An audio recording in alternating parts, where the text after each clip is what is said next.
Hey everyone! If you're an international student in New Zealand or you're hoping to be one soon, you are going to want to hear this. The government just announced a huge update to student work rights, and honestly, it's a total game changer. Let's dive in and break down exactly what this means for you. Okay, let's cut right to the chase. The question everyone is asking is this: with all these new changes, can you actually work more hours while you study? And the answer is a massive yes. Starting in November 2025, the rules are officially changing, giving students way more flexibility. This is huge news, so let's get right into the details. All right, so what's the headline change? The one big thing that's going to affect pretty much everyone. This is the core of the update, and it's all about your ability to work while you're studying. Okay, so here's the deal. The old rule, it capped you at 20 hours of work per week during term time. But starting November 3rd, 2025, and you'll want to mark that date, that limit is officially jumping up to 25 hours per week. And that's the number right there, 5. 5 extra hours every single week. Now think about what that means. That's more time to get real-world work experience, more chances to network, and, let's be honest, a bit more cash in your pocket to help with living costs and actually enjoy your time in New Zealand. Okay, so the big question now is, who actually gets to take advantage of this? Let's break down who's eligible, because you might be surprised at how wide this net is cast. And this is what's so cool about it. It's not just for university students. No way. We're talking all tertiary students, anyone on a study abroad or exchange program, and even secondary school students in years 12 and 13. Plus, it also covers folks on a dependent child visitor visa and the skilled migrant category interim visa.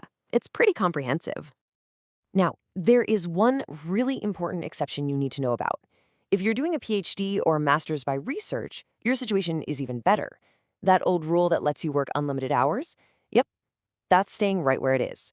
For you, there are literally no limits. Okay, so you've figured out you're eligible and you're ready to go. So what do you actually need to do? Let's walk through the action plan to get those extra hours locked in.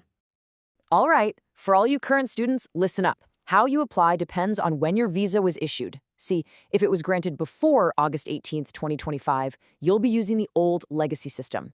If it was on or after that date, you'll be on the shiny new system. But here's the key. Either way, what you're doing is applying for a variation of conditions. That's the magic phrase. And yeah, there is a fee involved. To get this variation of conditions and unlock those extra work hours, the application fee is 325 New Zealand dollars. Just something to keep in mind. But if you're a new student about to apply, I've got some great news for you. Any new student visa granted from November 3rd, 2025 will have the 25-hour work limit built in automatically. No extra paperwork, no variation fee. It's just done. All right, with any big change like this, it's just as crucial to know what hasn't changed. So let's quickly cover the rules that are staying put, just so there's no confusion. Okay, 3 key things to keep in your back pocket. First, for high school students in year 12 or 13, you still need that written consent from your parents and your school. That's a must. Second, this is for being an employee, right? You can't be self-employed or a contractor on this visa. And third, and this is a big one, that awesome rule that lets you work full-time during your scheduled holidays, that is not changing one bit. Okay, this next point is super, super important, straight from Immigration New Zealand. So please pay close attention. If you change your school, or if you decide to study at a lower level than your current course, you can't just vary your conditions. You have to apply for a brand new student visa from scratch. That is a critical distinction you absolutely need to know. So you might be wondering, why is all this happening now? Why is New Zealand making these moves? Let's zoom out a bit and look at the bigger strategy behind all this. See, this isn't just a random rule change. It's a key piece of New Zealand's international education going for growth plan. Basically, they're making a strategic play to attract top global talent, make the country a more appealing place to study, and support their own long-term economic growth.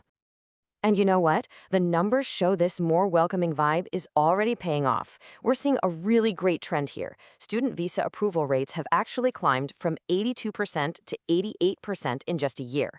And not only that, but they're processing them faster too. And to give you an idea of the scale we're talking about, this is going to have a massive impact. At the time they announced this, there were nearly 41,000 students in New Zealand with visas that had work rates. That's 41,000 people who are about to get a whole lot more flexibility. So all of this brings us to one final thought. For students all over the world who are trying to decide where to go, this extra work flexibility is a pretty big deal. So I'll leave you with this question. With these new opportunities, this new flexibility, does this make New Zealand jump to the top of your list?